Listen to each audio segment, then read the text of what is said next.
যে দুধ এটা মানে আবাল বৃদ্ধ বনিতা সকলেরই কিন্তু দরকার হয় এবং একটা সুষম খাবার।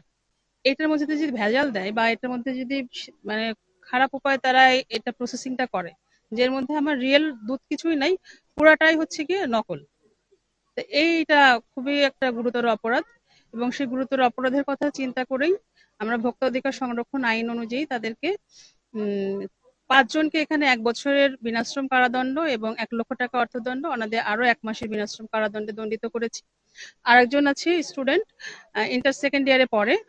তার অপরাধের মাত্রা এবং তার মানে বয়স বিবেচনা করে তাকে ৩ মাসের বিনাশ্রম কারাদণ্ড এবং ১,০০,০০০ টাকা অর্থদণ্ড করা হয়েছে। অন্যদের আরো ১৫ দিনের বিনাশ্রম কারাদণ্ডে দণ্ডিত করা হয়েছে। ইভেন আপনারা জানেন এইখানে কিন্তু এর আগেও মোবাইল কোর্ট হয়েছিল।